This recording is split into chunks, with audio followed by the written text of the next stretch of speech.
the headlines of this month on India's beloved tech city, Bengaluru. Now, the city ranks second after Beijing on the list of top technology hubs in the Asia-Pacific region. And now the other headline, Bengaluru flooded, jams, boats on streets after rain. Second time in a week and drinking water supply to be halted for 2 days. Now, how do we view these two headlines? Today on the Property Show, we focus on India's precious advantage, its tech talent, which is driving growth of tech cities. This has been highlighted by a Cushman and Wakefield report. But we also have to ask some tough questions. How do we balance this growth with infrastructure and amenities that the citizens of the top 3 tech cities, Bengaluru, Chennai and Hyderabad, truly deserve? Anshul Jain, Managing Director, India and Southeast Asia, Cushman and Wakefield, joins me for the discussion today. And we also have with us Juggy Marwaha, CEO of Prestige Office Ventures. So let's get down to it, Anshul. You know, we would have done a pretty positive discussion today because it was such a delight to see Bengaluru, Chennai and Hyderabad rank amongst the top 14 or 16 cities in Asia Pacific. But this excitement has been short-lived, seeing the images of severe flooding. What do you have to say for this? I mean, we are really now glaring at a big civic problem.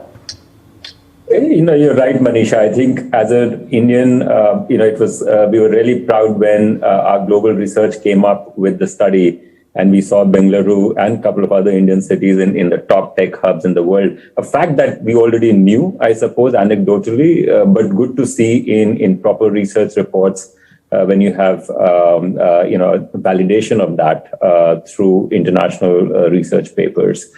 I think what's happening in Bangalore right now is pretty sad. First of all, I wish that all the residents of Bangalore are safe. And of course, it's a tough time for people whose homes are flooded. So I do wish them best and wish them all the safety.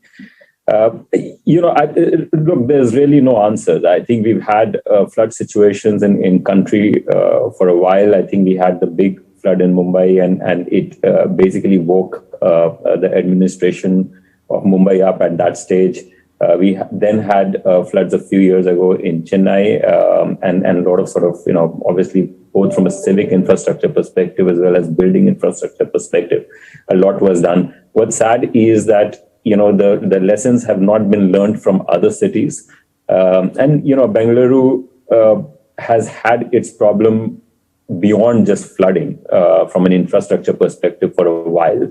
And all I would say at this stage is while, it's been a preferred city, it's been very lucky to get all the top talent from India working there. It's been lucky that, the global companies have kind of gone there. But if you look at the livability index, which EIU published earlier this year, it was lowest in the livability index at 46 point something. So I think flooding is one thing, but Bengaluru has had a real poor infrastructure. The average speed is the lowest probably in the world during office hours. I mean, COVID provided some relief. All I'd say is that status of a most favored tech city should not be taken as granted. Because things move and companies move from one destination to other. Mm-hmm. Okay. Juggy, I mean, all that Anshul says is making so much sense. And I'm just going to read out a meme. And this pretty much sums up what tech talent we may fritter away in a city like Bengaluru. Now, the meme doing rounds on WhatsApp says that Bangalore must be the only tech hub in the world where software developers travel 2 hours to get to their offices so that they can build apps to deliver groceries in 10 minutes. I think this particular meme really sums up the fantastic tech talent that we have. And this time around, Juggy, is the big tech hubs, ORR, Marthali, Hebbal, which have been flooded. Some of the images are very, very disturbing. It looks like a river is running on the roads. I mean, this is shocking beyond and it must be affecting developers such as you who are so invested in Bengaluru. It's very sad to see that we are self-destructing our cities, and especially Bangalore. We are lacking from a sheer will to govern the state properly. Last 4-5 years, we've been like scrambling for space in terms of traffic flow and all of that. But if you take a larger picture, I want to share some, a quick anecdote on numbers. India, from an office market perspective, is a 750 million square feet office market, top 7 cities. If you take Bangalore, of the 750 million, Bangalore is almost at 200 million. At 200 million, you're talking about almost 1.8 or 2 million IT workforce coming to work every day. If you take the 2 million people who are enrolled in jobs in Bangalore in the IT parks here, and you take that each of them have a family to live, who lives with them, who have moved from other cities, other parts of the world, you're talking about a mammoth population. And on top of that, you load the support staff. You're talking about 50% of the population depending on one industry, which is IT.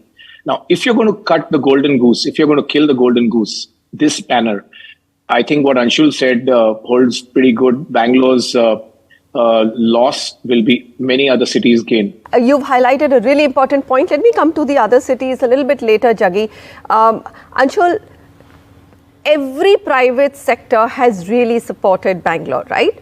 And of course, there are bricks and brats even for developers saying that maybe they've not built correctly, and we will come to that a little bit later. But is this a very valid question that, if you don't get the Bengaluru story right, it is not going to hold 50% of India's office market position in very soon. And people will start moving to Chennai, which is doing a great job of desilting all its stormwater drains, and even move to Hyderabad, where, the government is just obsessed with infrastructure.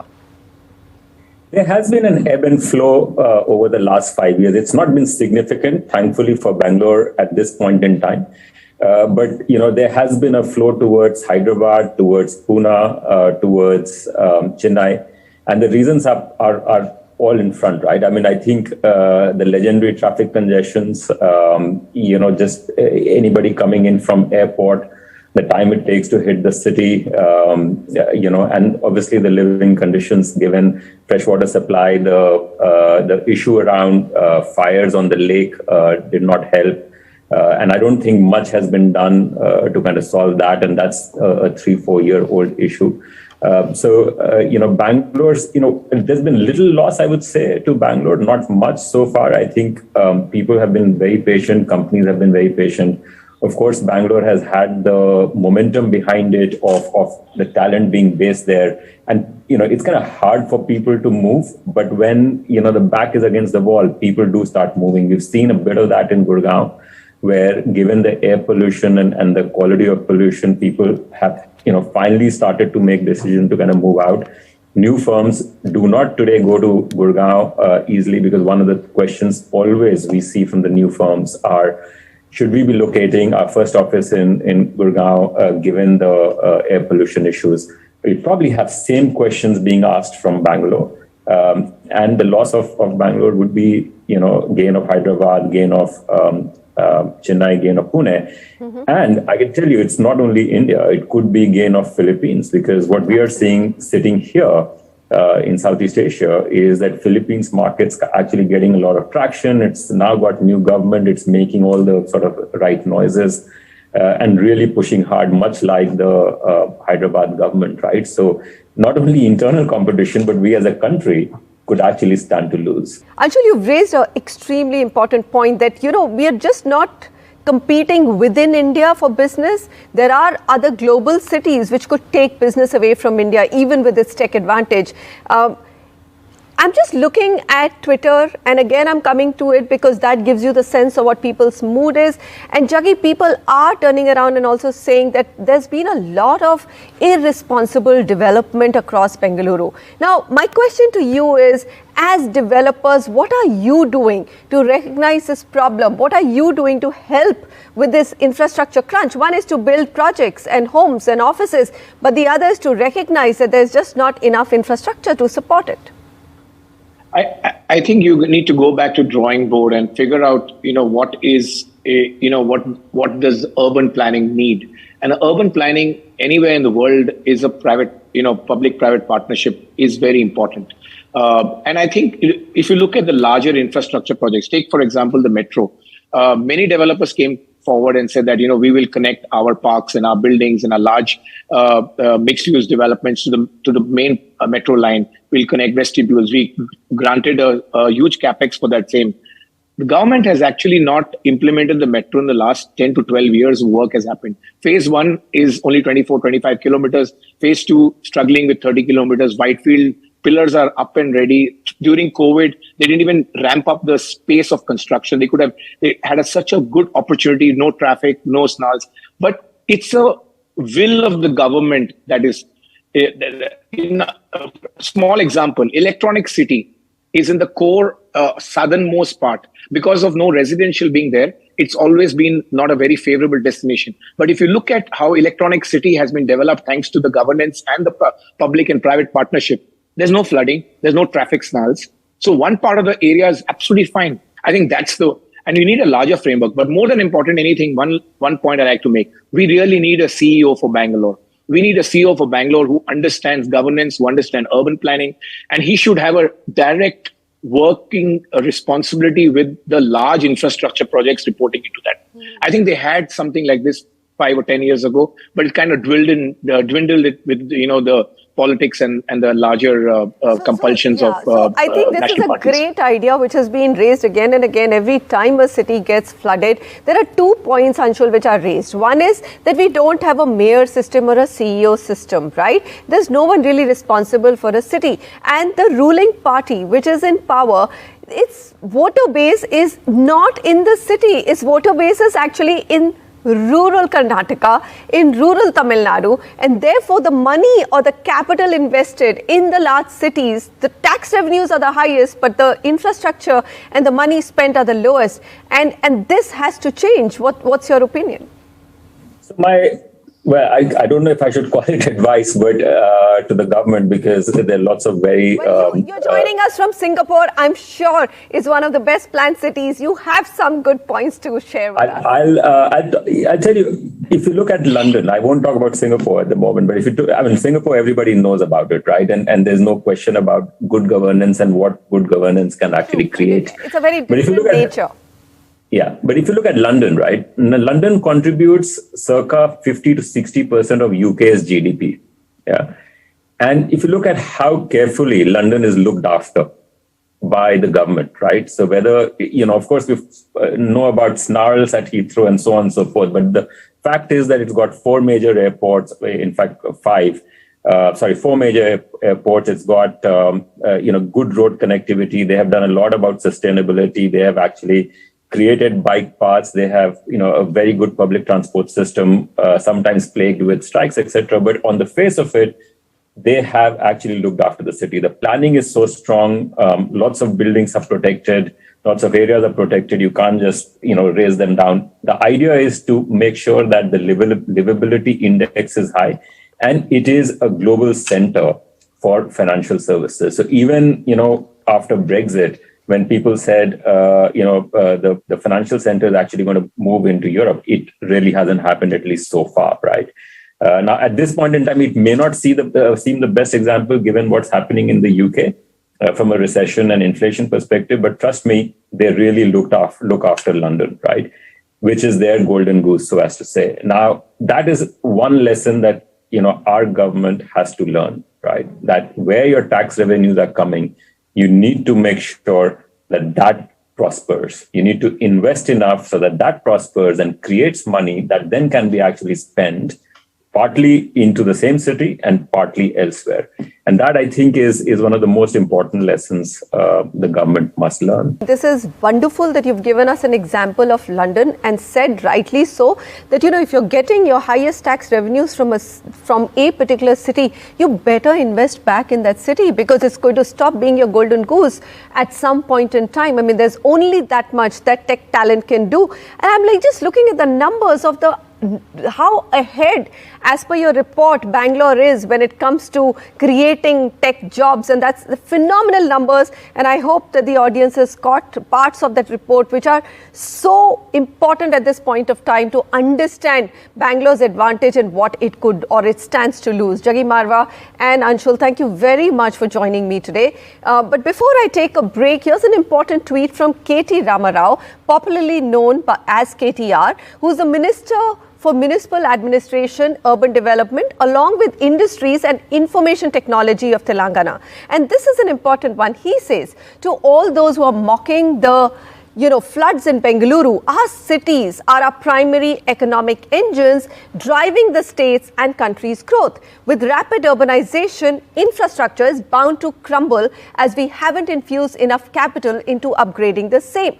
No Indian city, including my state's capital city, which is Hyderabad, today is immune to the disastrous consequences of climate change if India has to grow. Now, when we come back, we focus what our cities need to do to ensure that they stay afloat and don't lose business to cities like Philippines or countries like Philippines. Stay with us.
Bengaluru, India's fastest growing IT city and second to none other than Beijing in Asia Pacific for its tech talent and hiring and office space absorption, is reeling under floods.